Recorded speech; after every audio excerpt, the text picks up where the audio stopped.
The blind stares of a million pairs of eyes, looking hard but won't realize that they will never see the P.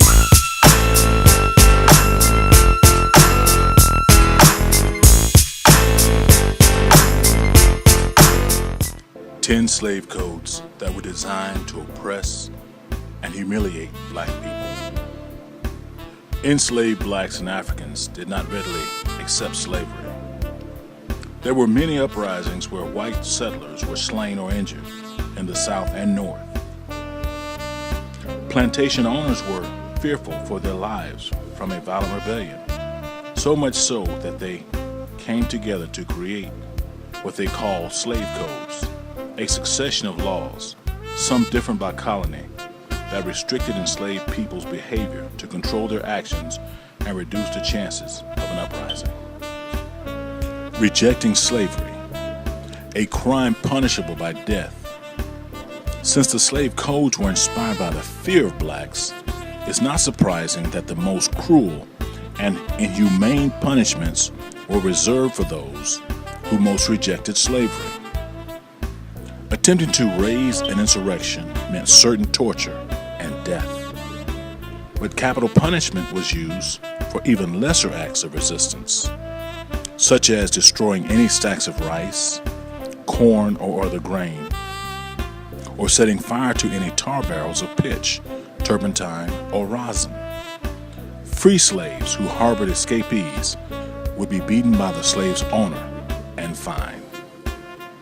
No rights to bear arms or self-defense. Blacks were prohibited from possessing weapons or lifting a hand against any white person, even in self-defense. If caught carrying a gun, the enslaved will receive 39 lashes with a whip and forfeit his weapon. In some places, even free blacks couldn't carry a gun. Eerily similar to how the police violence is protected by the laws of today. Resisting the violence of a slave holder or overseer granted him the right to kill that enslaved person without fear of prosecution, much like what is going on today with the police. Legal imbalance. An enslaved person accused of a crime, any crime, against a white person was akin to a death sentence or worse. There was only one side of the story presented in a court of law, and it was not the enslaved persons. And the juries, of course, were all white. A black enslaved man accused of raping a white woman would almost always be put to death or castrated, while for white men, it was open season on the black woman's body. Travel restrictions. Enslaved people could travel only with written permission from their masters, and any slave or black person in bondage attempting to run away or leave the colony, later state, was subject to the death penalty.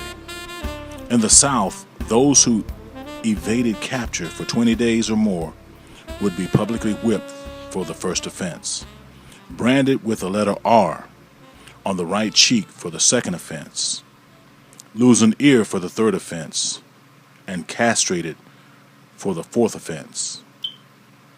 Elsewhere in the Americas, similar cruel punishments were inflicted on blacks, such as the cutting of hamstrings and the splitting of noses.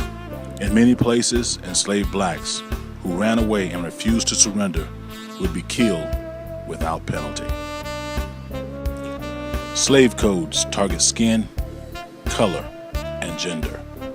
In the South from 1776 to 1861, blacks, mulattoes, mixed white and black background, Indians, and mestizos, mixed Indians with white parentage, were assumed to be slaves and were treated as such, subject to all so-called slave codes.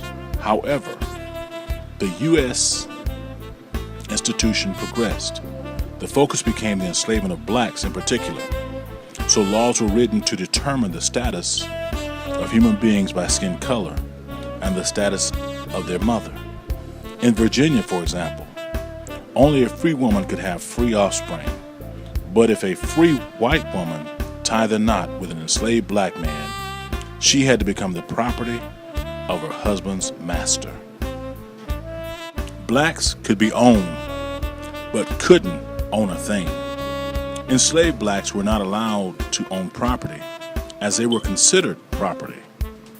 To have ownership of something, even their own name, would be empowering, and the plantation owners were adamant about suppressing any feelings of self-esteem, the same as what is taking place today.